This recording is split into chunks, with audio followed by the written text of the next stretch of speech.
नमस्कार फ्रेंड्स, मैं पूनम गुप्ता स्वागत करती हूँ आपका अपने यूट्यूब चैनल पूनम के गीत संगीत में। छठ माता का ये बहुत ही प्यारा सा गीत है, कैसा लगेगा कमेंट में ज़रूर बताइएगा। किलवा के पात पर उगलन सूरज मल झाके झुके। किलवा के पात पर उगलन सूरज मल झाके झुके।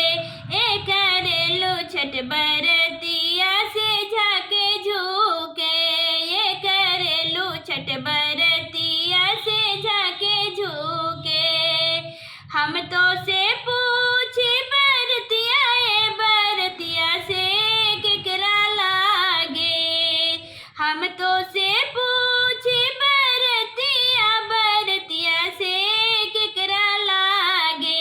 ए करेलो छठ बरतिया से केकरा लागे।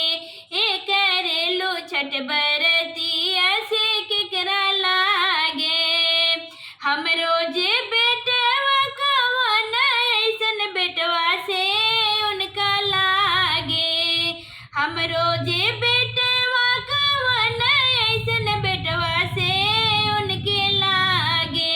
हे करेली छठ बरतिया से उनका लागे।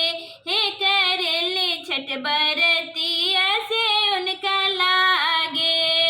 केलवा के पात पर उगलन सूरज मल झाके झुके। ए करेलो छठ बरतिया से झाके झुके। ए करेलो छठ बरतिया से झाके झुके। अमरुदिया के पात पर उगलन सूरज मल झाके झुके। ए झाके झुके। करेलो कबरतिया से झाके झुके। ए करेलो छठ बरतिया से झाके झुके। हम तो से पूछी बरतिया ए बरतिया से केकरा लागे। हम तो से पूछी बरतिया बरतिया से केकरा लागे। ए करेलो छठ बरतिया केकरा लागे। ए करेलो छठ बरतिया केकरा लागे। हम रोजे स्वामी कवन ऐसन स्वामी हो उनका लागे। हम रोजे स्वामी कवन ऐसन स्वामी हो उनका लागे।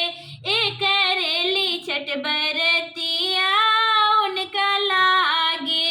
ए करेली छठ बरतिया उनका लागे। नारियल के पात पर उगलन सूरज मल झाके झुके। नारियल के पात पर उगलन सूरज मल झाके झुके। ए करेलो छठ बरतिया केकरा लागे। ए करेली छठ बरतिया केकरा लागे। हम तो से पूछी बरतिया ए बरतिया से केकरा लागे। हम तो से पूछी बरतिया ए बरतिया से केकरा लागे। ए करेलो छठ बरतिया केकरा लागे। ए करेलो छठ बरतिया केकरा लागे। अमरोजे बेटी कवन ऐसन बेटी हो उनका लागे। हम रोजे बेटी